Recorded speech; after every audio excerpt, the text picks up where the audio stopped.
Adrien Remis-Spire, pilote en Formule Renault classique, est engagé pour sa première saison en sport auto.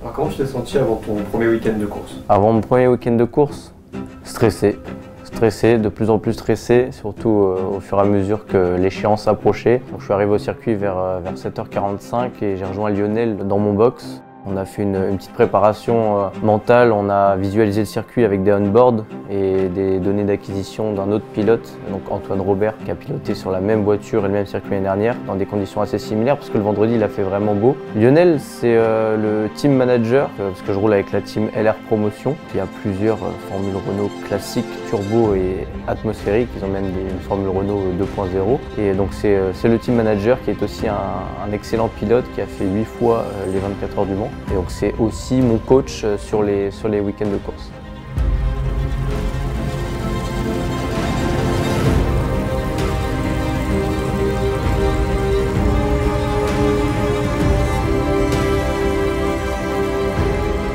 Alors la voiture, je l'avais déjà roulée donc en essai hivernaux à Fontenay-le-Comte en décembre, ça s'était très bien passé, donc c'était pas trop un problème.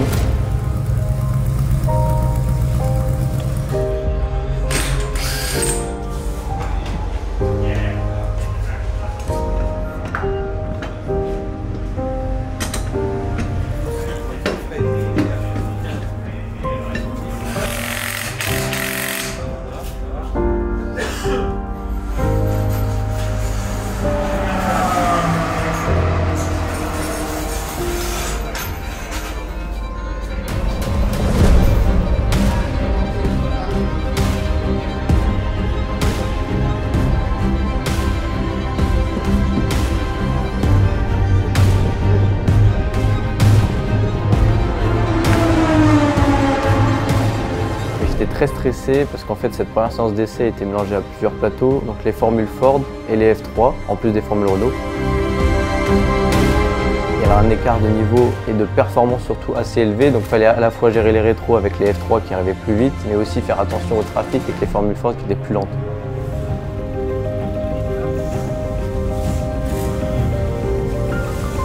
Donc là on était 37 en piste et c'est vrai que c'était assez stressant pour une première sur un circuit que je ne connaissais pas, que je n'avais jamais roulé à part en simulateur.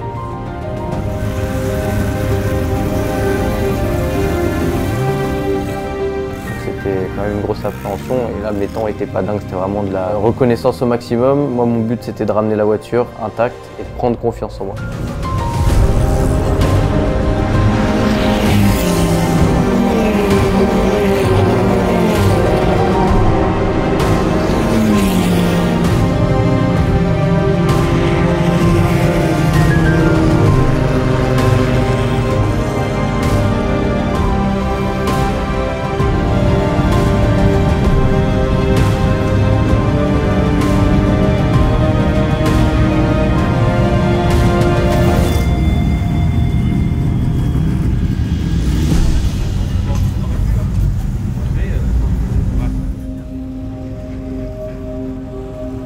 Alors, de mon premier essai, il a vu que j'ai été très prudent puisque les temps étaient pas trop là. Je crois que de mémoire, mon meilleur temps c'est 1:40. Il m'a dit que c'était pas mal mais qu'il fallait quand même que je profite de ces séances d'essai pour attaquer un peu plus et prendre confiance avec la voiture et en moi. Et je confirme que c'est comme sur le simu, faut surtout pas prendre le miroir là, sinon tu pars sur la lune direct. Alors avant le deuxième essai, le même stress que le premier parce que le trafic est le même, on est toujours 37 en piste. Bon là, la température a un petit peu augmenté donc il y a plus de grippe. On a regardé encore plus de on-board avec Lionel. On n'a pas encore regardé les acquis, là c'était vraiment encore de la prise de confiance.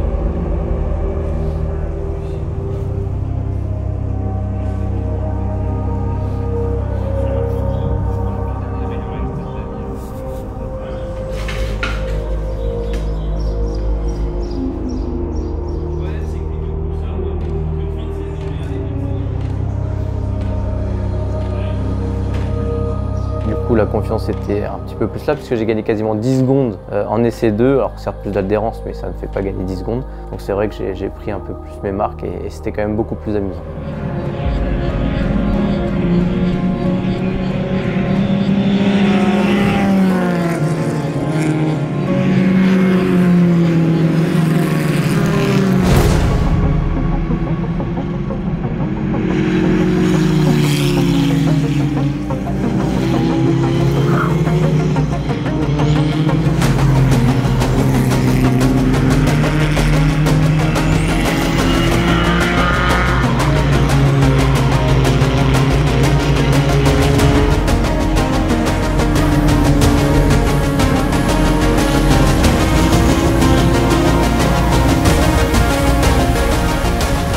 L'essai numéro 3, c'est là vraiment qu'il y a un tournant dans le week-end. Je roule qu'avec mon plateau, donc les F3, les formules Renault, ce qui fait qu'on tombe à 23 voitures en piste et non plus 37, donc beaucoup plus d'espace. Lionel m'a demandé si je voulais changer les plaquettes de frein pour les qualifs ou pendant les essais pour pouvoir faire le rodage. J'ai préféré jouer la sécurité et le faire pendant les essais, donc les 3 premiers tours étaient plus au ralenti en pompant sur la pédale pour roder les plaquettes pour pouvoir avoir un maximum de performance après en qualification.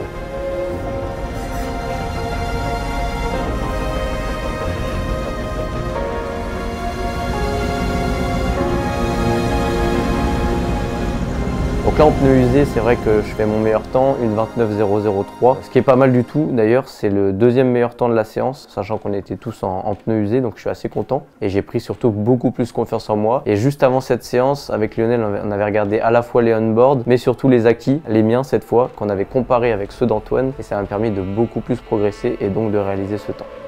L'objectif en qualif, c'est 26.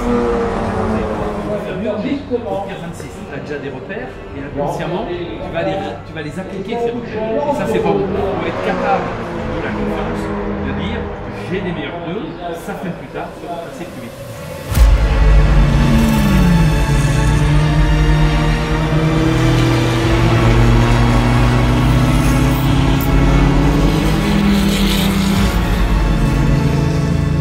Bruno Motez, donc, que je connais depuis maintenant un peu plus d'1 an. C'est le local, c'est son circuit. Il travaille en tant que commercial donc pour le circuit de Dijon.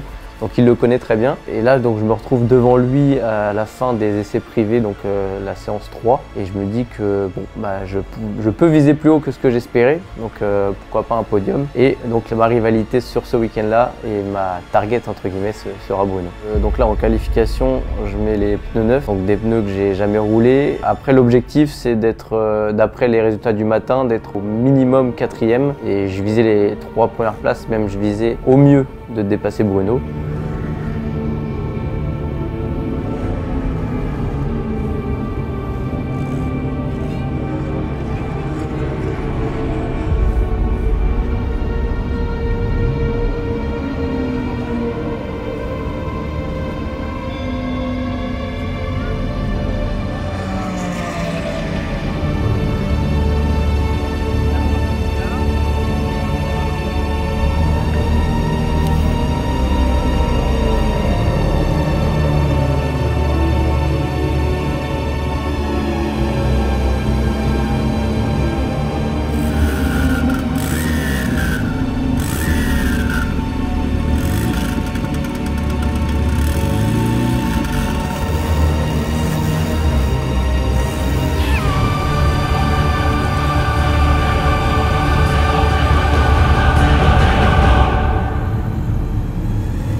Là, encore une fois, piste totalement sèche, de plus en plus adhérente avec la température et les gommes qui se posent dessus. Et j'arrive à réaliser un temps de 1:26.567, donc quasiment 3 secondes d'amélioration par rapport au matin, dû aussi aux plaquettes neuves et aux pneus neufs, plus à la prise de confiance. Je me place 3e, je suis quand même très content de moi, hein.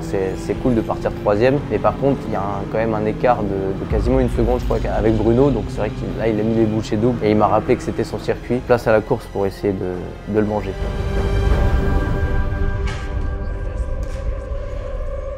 À chaque séance, j'ai fait que gagner en temps. Et il est pas si loin non plus, il est à 1 seconde. Alors là, c'est en qualif, certes, mais en course, il y a 18 tours. Il faut être régulier. Il n'est pas à l'abri d'une erreur avec la pression. On aura aussi un peloton plus regroupé, avec des F3 qui sont intercalés entre nous, parce que j'ai réussi à me qualifier devant certaines F3. Je me dis que tout est possible et en tout cas, je vais faire le maximum pour essayer de le garder au moins à vue le plus longtemps possible.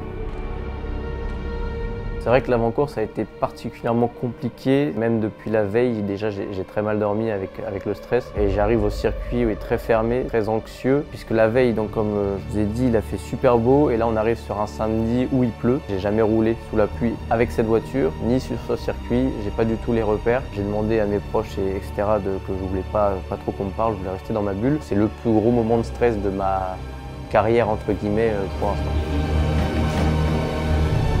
Je réussis à me calmer dans le sens où en fait on avait décidé de mettre les pneus pluie et on voit que tous les concurrents en allant en prairie sortent en pneus slick. Avec Lionel on prend la décision de remettre les pneus slick et ça m'a permis de me calmer un petit peu. Comme je disais, je retrouve un petit peu de repères, c'est pas des pneus que j'ai pas roulé. Mais par contre j'avais une autre dose de stress qui était en pneus slick sur une piste humide. Enfin, encore une autre paire de manches. J'ai réussi à m'apaiser, à me concentrer on va dire, mais le stress était toujours présent.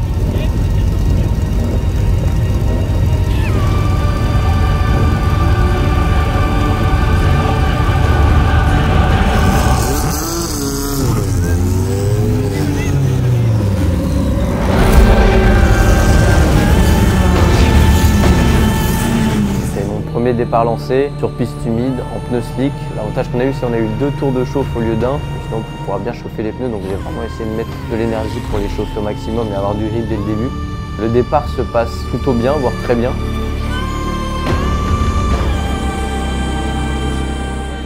Et malheureusement, Bruno prend un meilleur départ que moi et je le perds un petit peu de visu puisqu'il y a quelques monoplaces entre nous. Donc après, ça va être difficile de remonter sur lui.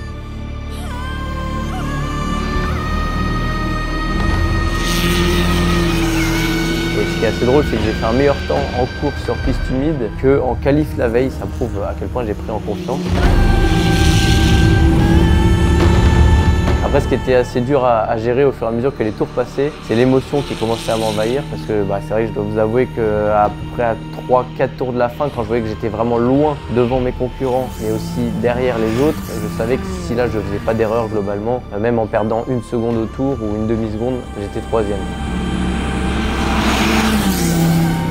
Donc je pensais à la première ligne d'arrivée que j'allais passer, mais également au potentiel premier podium. Et là donc il y a le tour de rentrée, et là je me suis vidé totalement. Je pleurais dans le casque complètement, et je suis arrivé en pit lane dans le parc fermé avec vraiment de l'eau plein de casques. Et là il a fallu reprendre ses émotions assez rapidement, car on sort devant donc, tout le public, les autres pilotes, les team managers, et puis on va vite aller au podium. C'est vrai que c'est un moment assez difficile parce que j'ai pas eu énormément de moments pour moi pour me remettre de mes émotions, alors que c'était vraiment un moment absolument intense.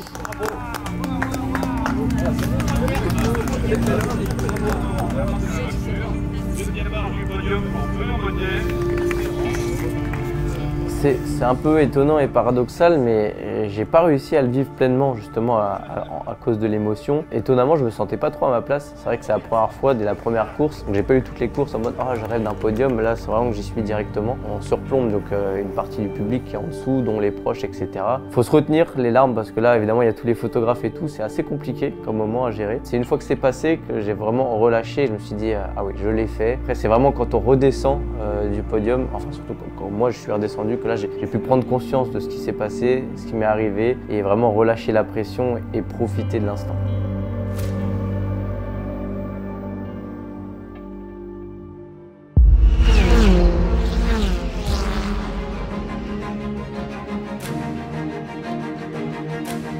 C'était un moment assez particulier parce que, comme je disais en course 1, j'étais un peu dans la même optique, je voulais rester dans ma bulle. Et là, on est jeté dans la gueule du loup, on est mis sur la grille. C'est assez marrant d'ailleurs, on m'a demandé de faire une photo.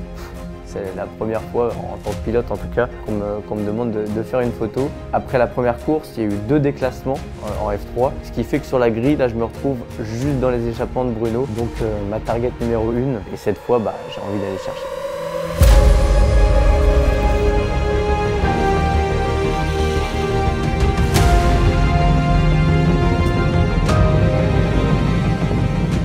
Le premier tour se passe globalement bien, je perds un tout petit peu de terrain sur Bruno parce que du coup je me fais vite doubler par ces fameuses F3 et il y a un petit peu d'embouteillage dans certains virages, tout le monde est un petit peu prudent.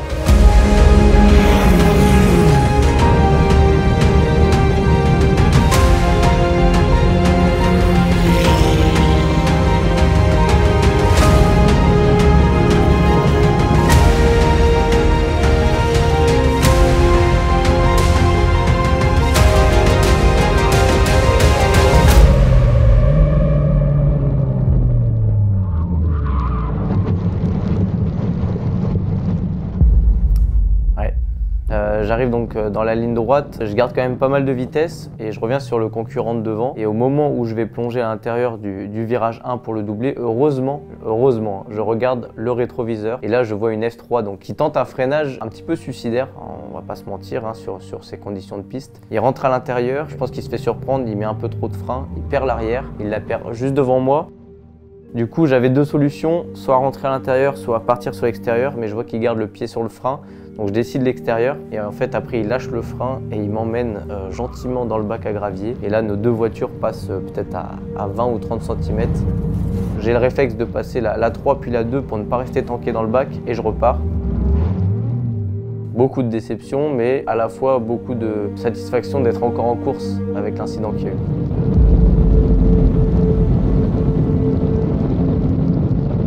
J'arrive à finir 3e, je ne savais même pas que j'étais 3e, je savais que j'avais remonté. C'est quand j'arrive et qu'on me dit que je suis sur le podium et là c'est vrai que c'est sympa.